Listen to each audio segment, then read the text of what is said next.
I'd like to talk to you about really is something called the art of manifestation.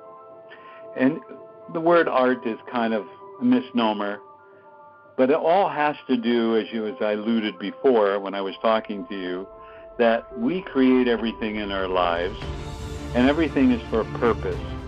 And the purpose is to empower us. And if we look at the most challenging thing in our life, realize we have created it. But on the other hand, let's talk about the art of manifestation having to do with health. And that's what I really want to address about health. And each one of us were born perfect. Now, what is the definition of perfect? And as I've mentioned before, the definition of perfect means ever growing more perfect.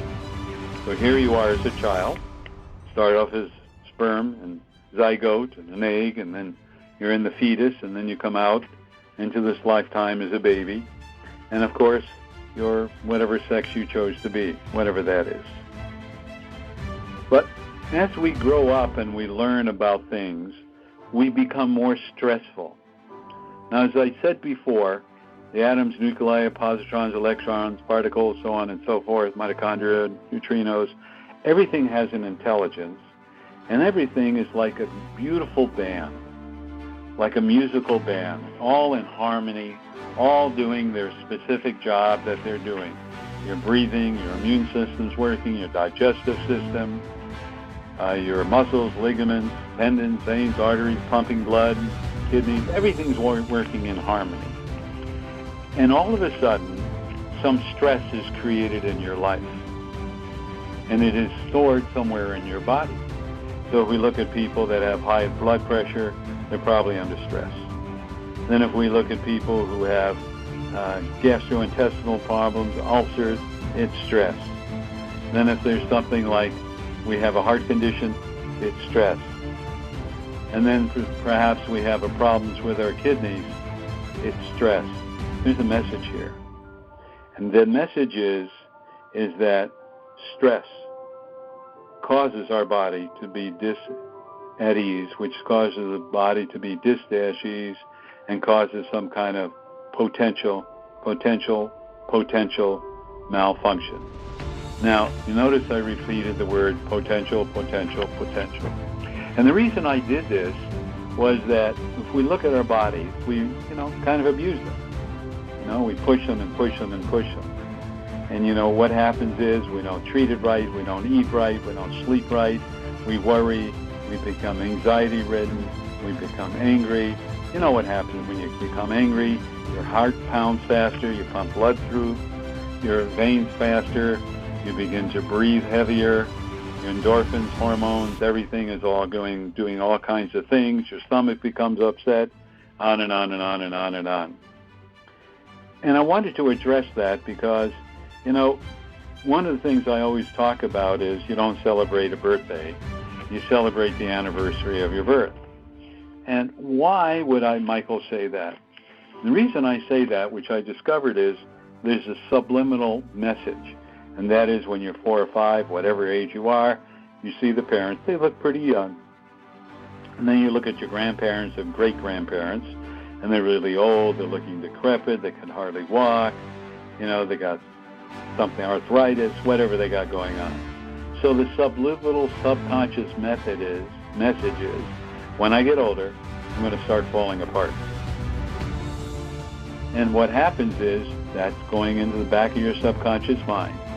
And those thoughts are playing over and over and over. When you get older, you're going to look like this, look like this, look like this, look like this.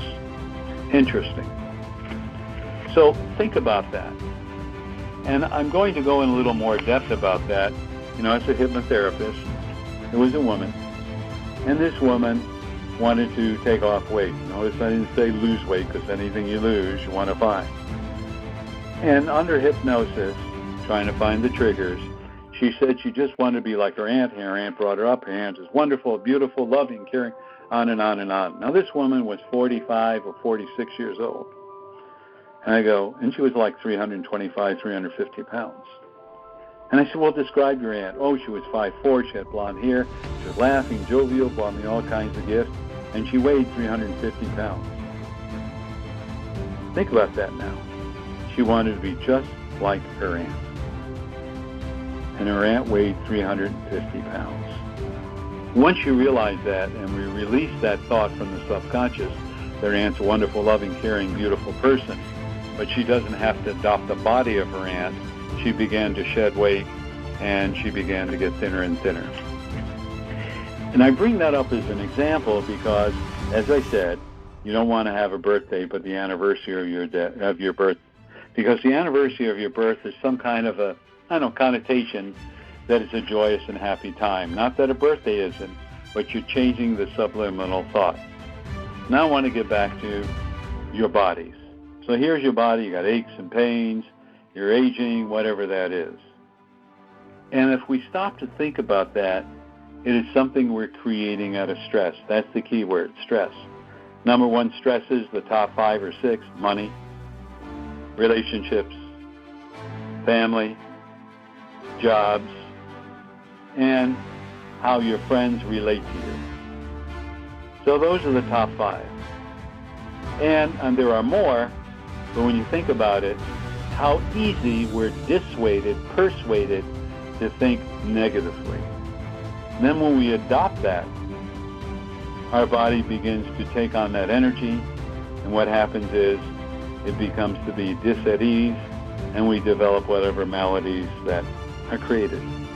And when anybody asks me, they ask me, well, how do I change it? Well, the same way you create it, you uncreate it. So you were stressed out and worried about money, et cetera, and it's a huge imperative thought in your life, and you're afraid of it, or you're getting divorced, or your relationship, or your job. You gave up your power, your thoughts, to those fears. So how about releasing it and saying, you know what? This is just an illusion. I created this job. I created this pain, this emotion, and I can uncreate it. How would I do that? Well, I gave in to all my fears. Fear is just an illusion. That's all it is. It's not really reality. And that's the point. I once went to the University of Waco, Texas, in a conference, and the professor bet everybody, and there were 500 people there, $1,000, to write down your 10 major fears. No more than one, if at all, would appear, and anybody that had more than one, he'd give $1,000. So I wrote it down. Not one appeared. Not one. Neither my friends and associates that went there. Not one did. That taught me a lesson. What an illusion that is.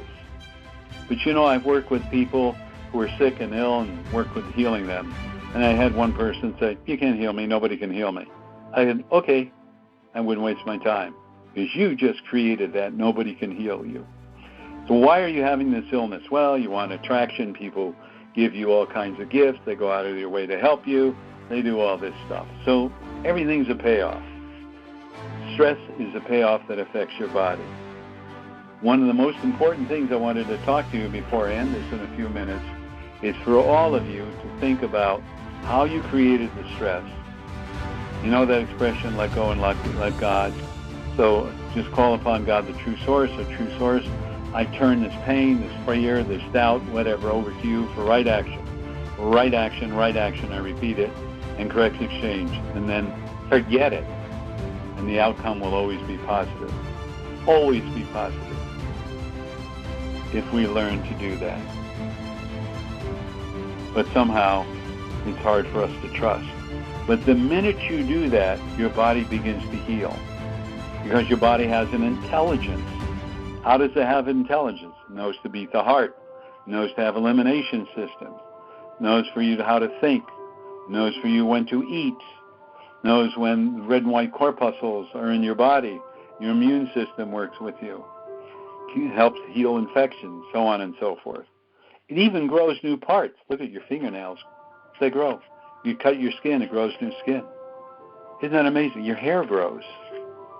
So parts of your body grow. And I've always puzzled about the salamander loses a tail and grows as a new tail. And I go, why can't we? And the answer I got, because you don't believe you can. Salamander believes that. So I want to leave all of you with this method. And this method has to be in harmony and balance with love. That's the method. Harmony and balance with love. And anything that keeps you in disharmony Just call upon the God, the true source, and say, I turn it over to you to be healed. And forget about it. And don't dwell upon it. And don't ask how it's going to be done. That's the worst thing you can ask. Because God, the true source, said, hey, if you want something, you got to ask for it, leave it up to me, and I'll take care of it. And it will be my timing, Michael, not yours, which will be the perfect timing. And that applies to all you. So let go of the anger, the fears, the doubts, the insecurities. You know, don't let anyone bring you down to a lower level. Just express love. Ask to become love. Now, I know that sounds airy-fairy, but as you begin to do that, your body will change. Your life will change. And those people that are negative around you, they will disappear, and you'll be surrounded by positive people.